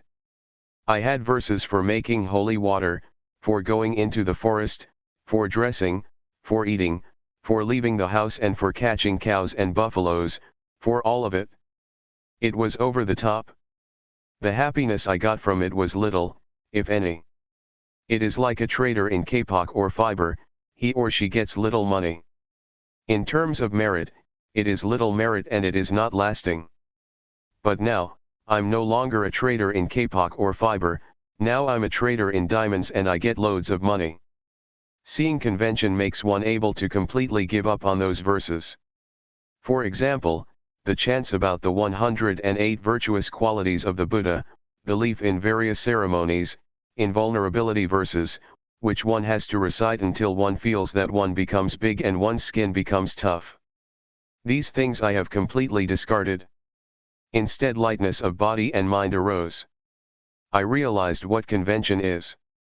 Whatever somebody does, I understand it, whoever does right or wrong, I know. When I fell into the well of knowledge, I saw all things in the world as being full of objective matter, ultimate meaning, and changing conditions. I saw that all things have causes and are conditioned. For example, I saw that sometimes an object can be supposed as good, as bad, as likable, or as not likable. Ordinary people assume words like love, hate, like, dislike, beautiful, ugly, they take this person to be good and that person to be not good. This is all quite ordinary, but it makes one not free in seeing. This is called, knowing convention, the norm, and ultimate meaning. On knowing these things the mind is set free because the state of seeing clearly has arisen. Falling in the well of knowledge means to know in all postures and all movements, one knows while walking, while sitting, while seeing, while hearing, etc. This is called the arising of wisdom knowledge. It leads us out of the various problems. Seeing clearly supports our continuous progress. One comes to know what virtue is, what firmness of mind is, what wisdom is. One really makes contact with merit. It is not like before when we just had ideas about it. I can assure you that the mind that really experiences merit, doesn't fall in hell, is not a hungry ghost and is not a thick-headed demon because one knows what is right and wrong. To experience merit is therefore useful. To come into contact with evil teaches one to let go of it. It is similar to having stepped on a thorn. When we see thorns, we don't step on them as before. So, really making contact with merit is for the extinguishing of suffering, for peace, and for liberation. When we stay with virtue, we experience virtue. There is normality in both the body and the mind. The body is in its normal state and the mind is in order. The mind doesn't go up and down, it doesn't run wild. The state of normality of the body and mind is virtue, firmness of mind, and wisdom, thorough understanding, arising, which keeps purifying the mind and sets it free. Knowing the causes and conditions makes one not stupid, not deluded, and one is able to contact sila, samadhi, panya. This is called the training in virtue. It is the virtue that arises from the path of practice. The state of watching and then seeing, and having seen, not being caught up, is the genuine path to overcome suffering. When one watches continuously, the mind will be purified.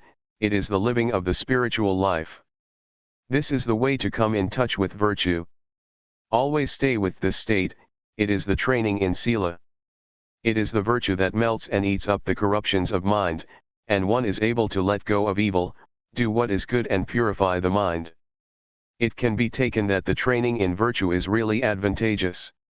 It is not the kind of virtue that one recites in a ceremony.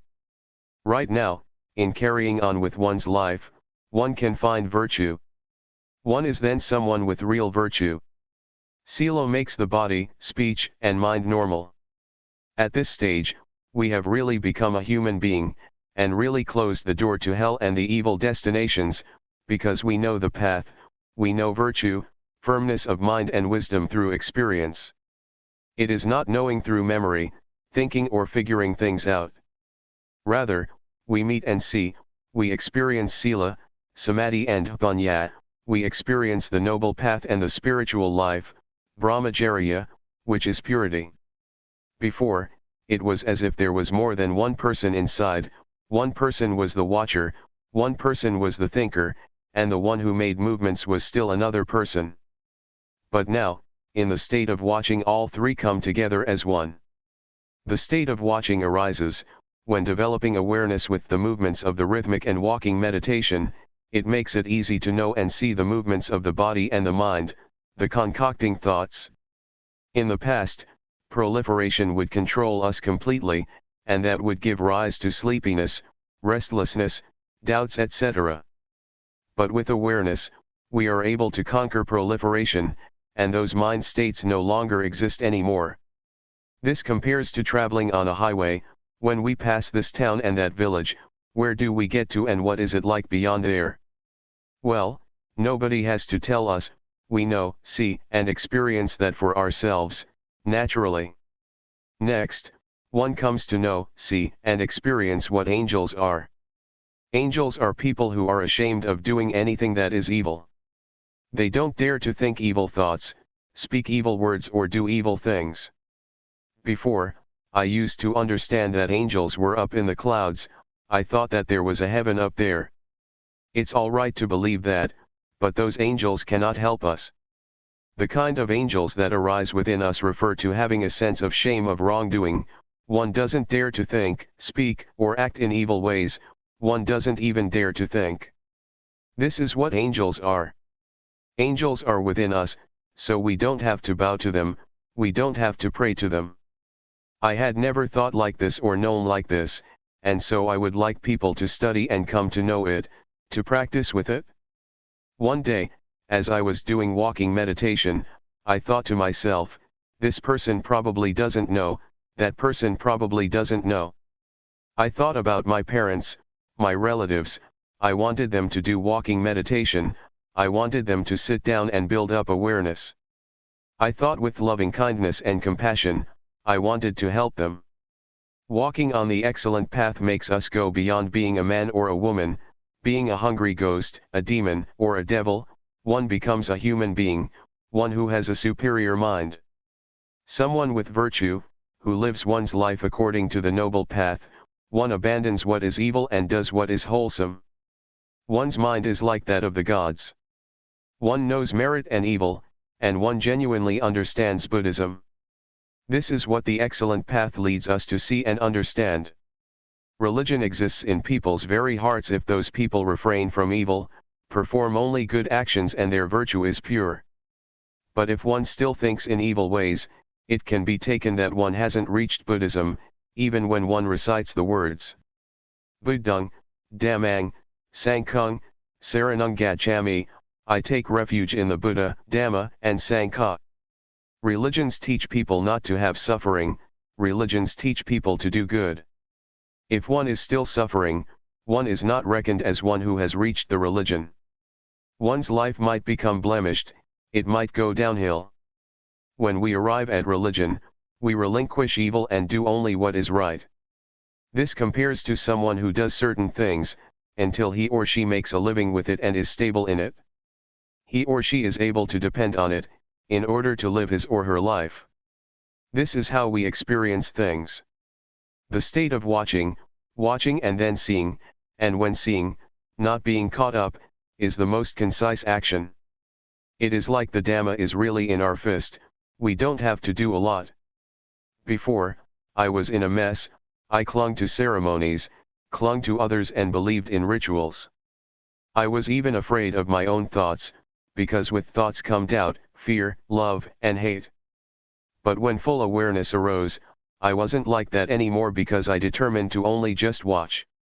It was as if my life came down to just doing that much.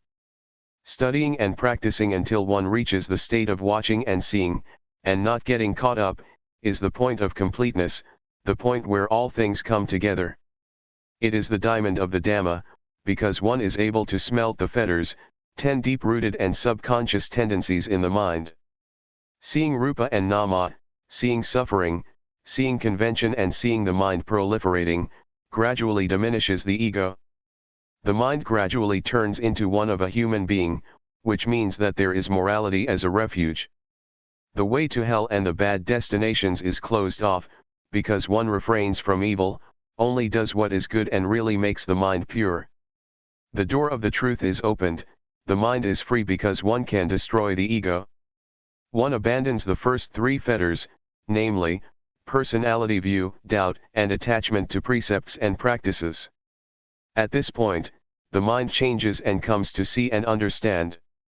Before, it was as if the ego was hiding by the door. But now, the watcher keeps a watch over the door. As soon as the ego appears, it is discovered and the ego falls apart because it can't endure verification. It could be compared to a tree that has fruit, as soon as one shakes it a bit, some fruits will fall down. And in the same way, greed, hatred, and delusion, and those 3 fetters that are deeply instinctive and are conditions, that arise from the body and the mind, drop off and disappear. The mind that changes into a noble one, is the superior mind that is able to destroy the ego. When one experiences this, the ego drops off and is finished with. It is as if wholesomeness and unwholesomeness, or dirtiness and cleanliness are separated.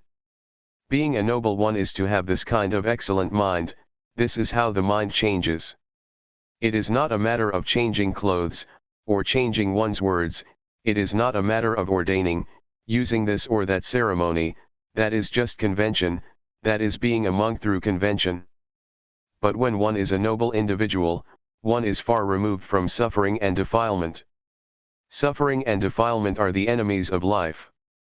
The ego with its attachment is an enemy of life, because wherever there is ego, it is like having stains, stains of losing, of winning, of happiness, of suffering, of getting, of losing, etc. When one can relinquish the ego, it is like having a dilapidated car that gets fixed up, and restored to its normal condition. The body and the mind are the same. The path of Dhamma takes us to this point. It is the excellent path, it is number 1, it is the superb path of life. When reaching this point, one experiences what it is to be a noble one. The mind that makes this shift, is a diamond of Dhamma, it is the doorway to truth. As we chant in the evenings, the Sangha that is born from the good Dhamma, is endowed with such virtuous qualities as practicing well. Being born from the good Dhamma, is right here, The noble Sankhya is born right here, it is born from developing awareness, until one reaches the very state of watching and seeing, and on seeing not being caught up. This state of watching is the path, it is the spiritual life. If one compares it with the road, it is a smooth highway. Lust, irritation, conceit, and attachment to views and opinions, that one used to have and was caught up in, dry up. Comparable to fruits that are, all shriveled up, still in the tree. Purity arises, it is high sila, high samadhi and high panya. It is the aggregate of virtue, firmness of mind and wisdom, and they get better all the time.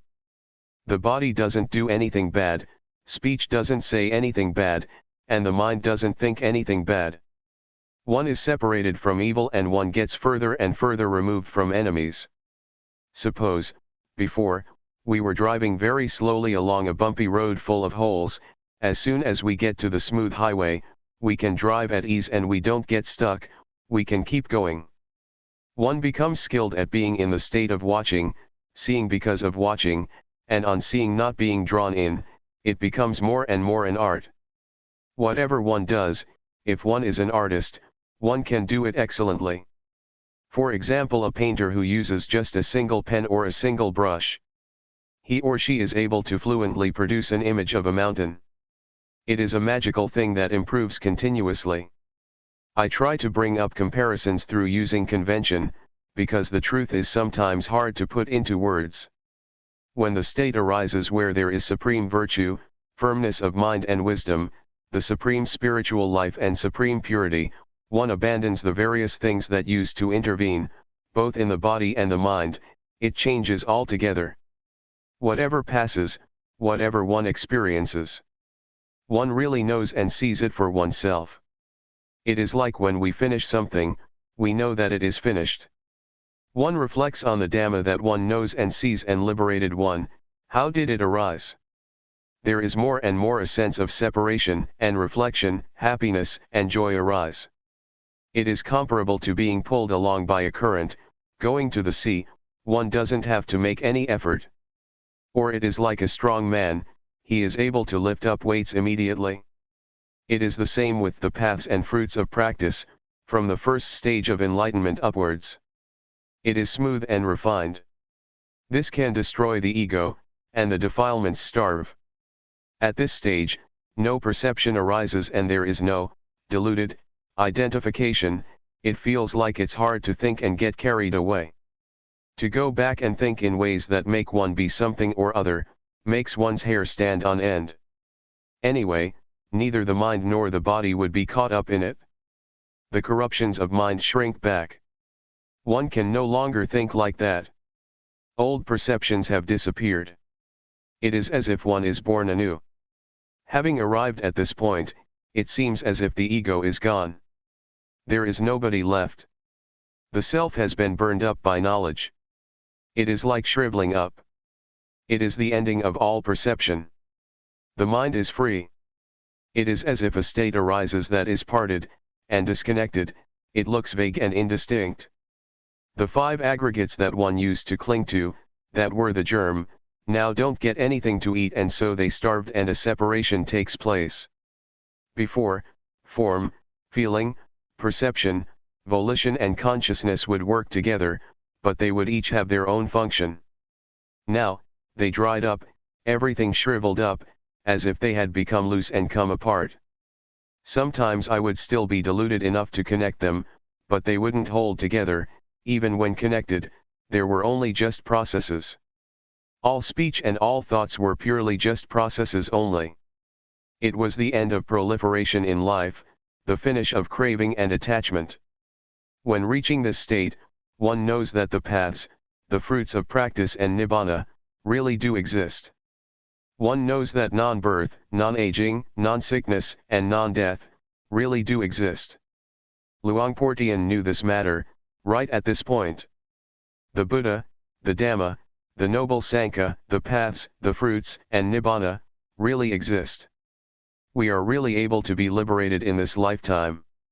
Teaching people to know this matter, can be taken to be the greatest thing in the life of human beings. It is better to teach people to reach this final goal than to teach generosity, because this leads to the end of suffering, the end of being. This is the most excellent thing. If this state arises, then help to support this teaching. If there is nobody to talk about it, there won't be anybody to listen to it, and the Dhamma will completely disappear.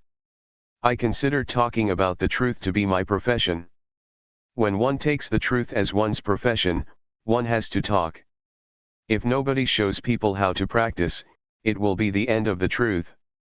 If you are interested to study and practice, I will arrange food and a convenient enough place, a hut or a meditation hall for you to use, so you can try out training yourself.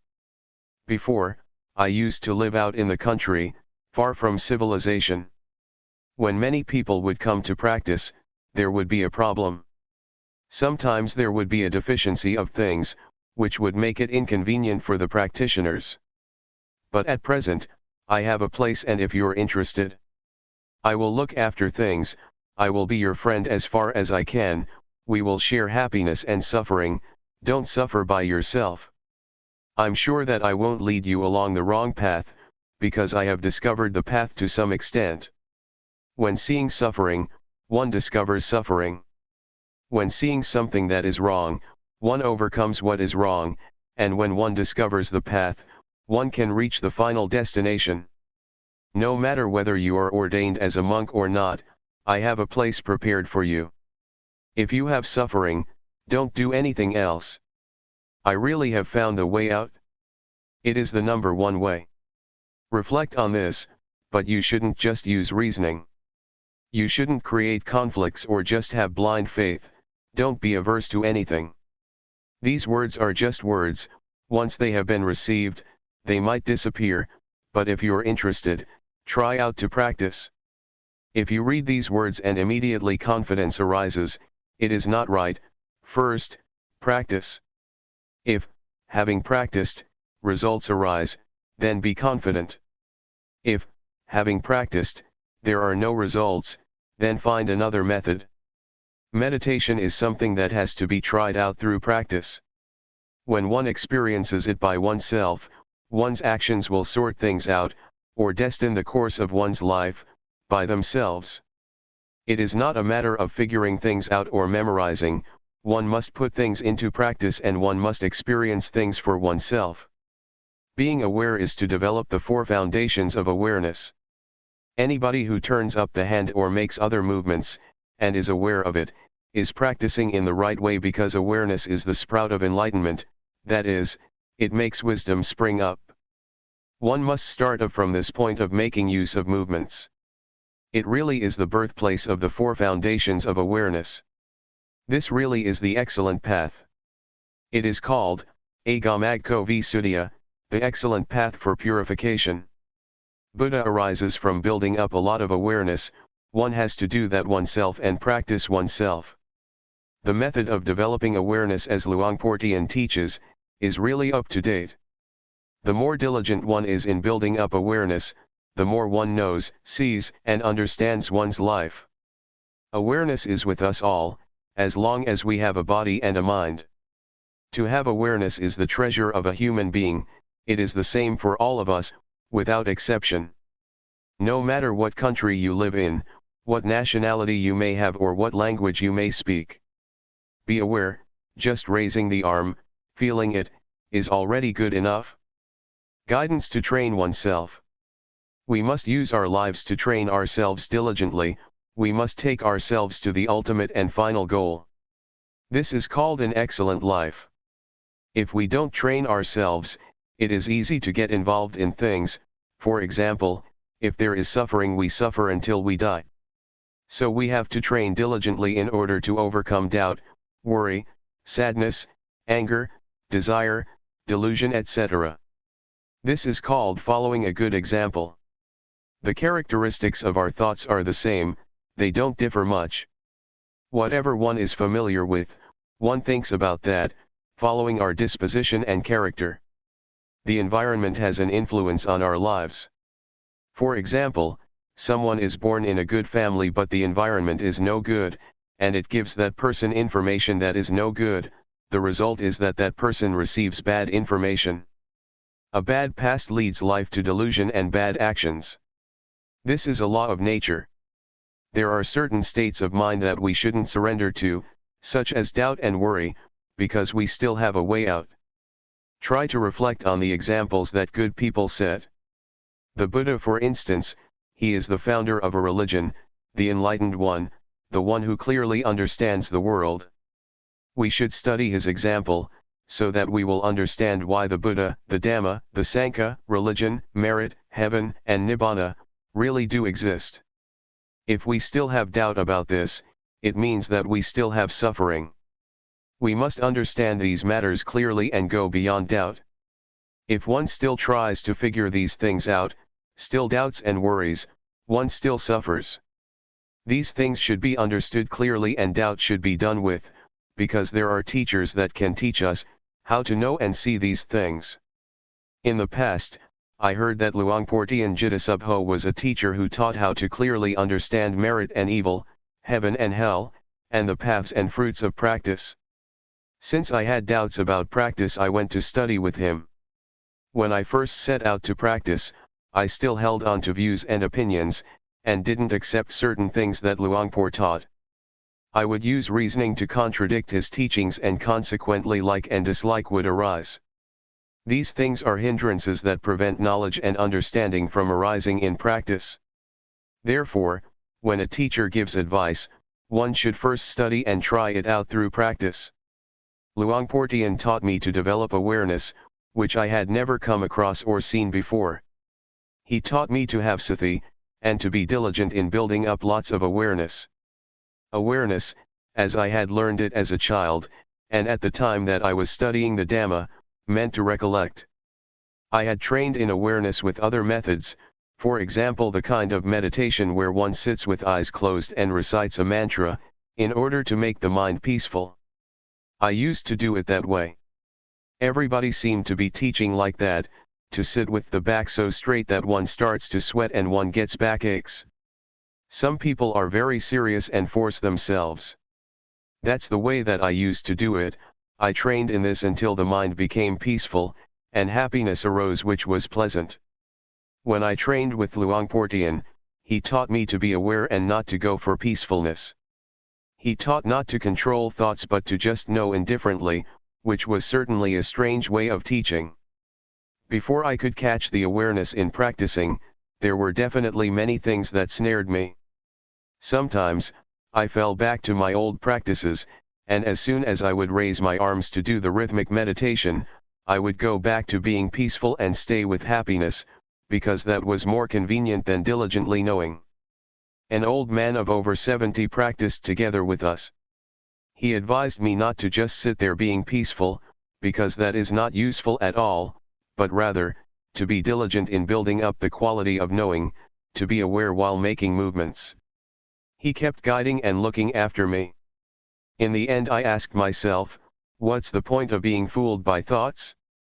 That's just an old habit. Let's train and be diligent in building up the quality of knowing. One has to control oneself by determining that, if I get lost in proliferating thoughts, I will try to be aware by making use of objects to know, such as movements of the hands. As soon as one turns up the hand, one really feels it, one really sees it by oneself. Whenever the hands move, one is aware. When one can catch the feeling of moving more and more often, proliferation gradually diminishes. In this way, I got a foundation and really saw results.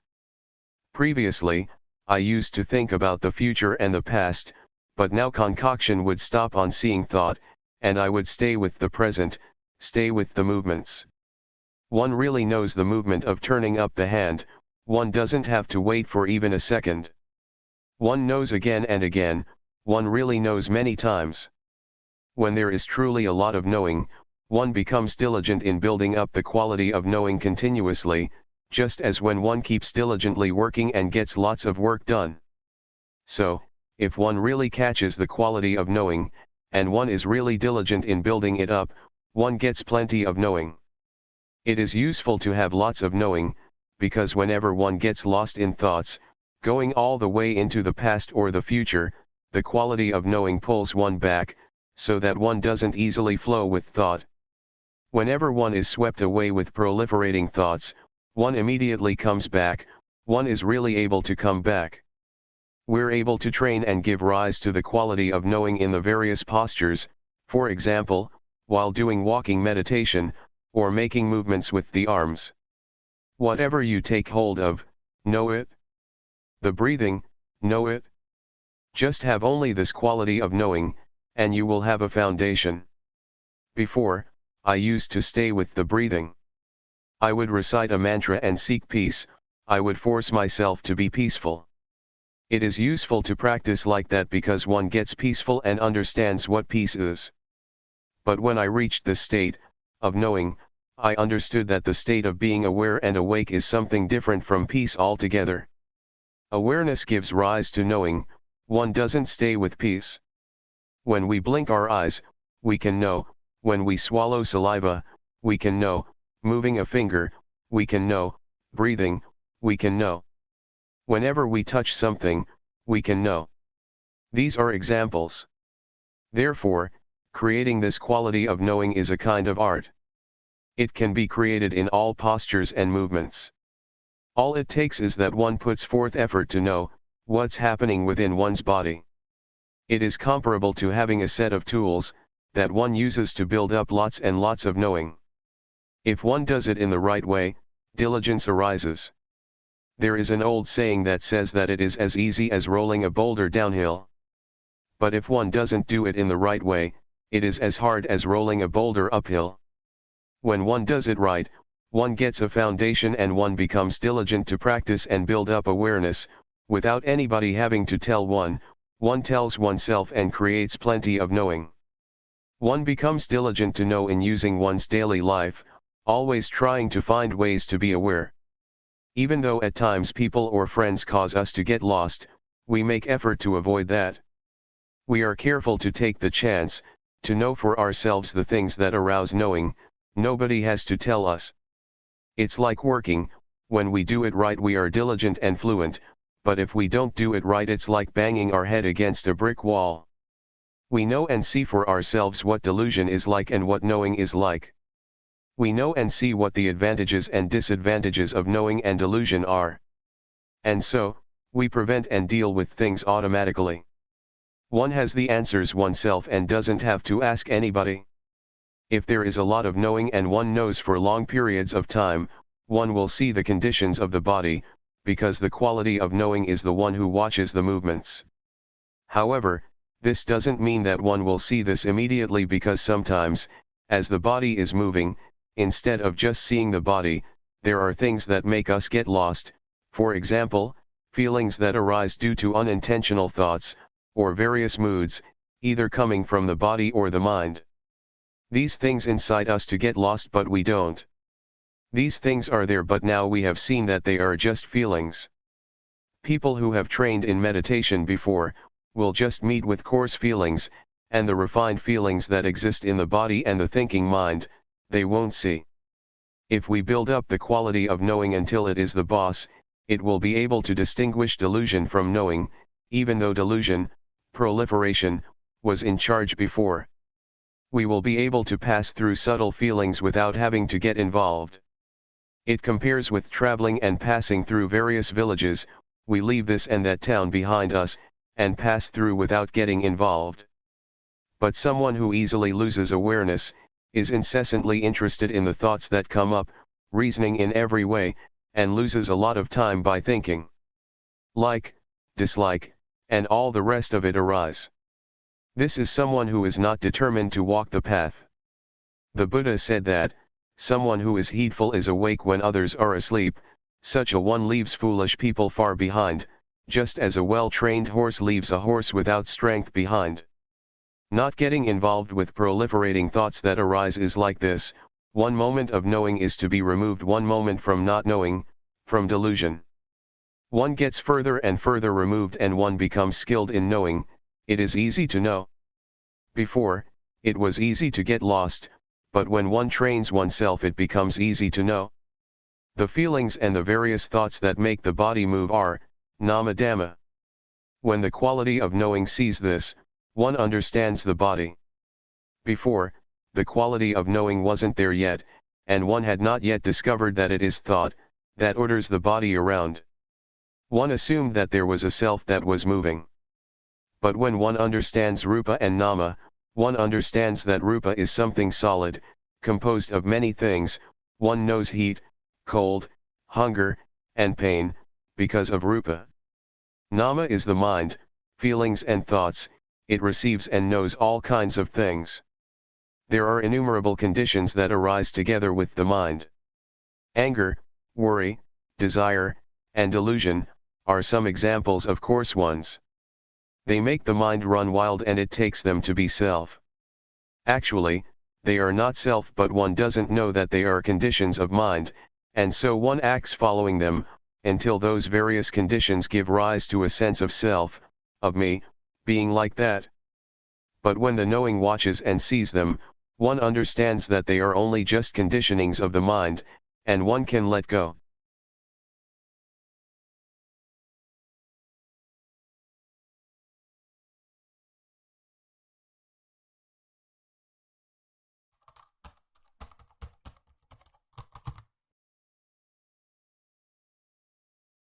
May all beings be at ease.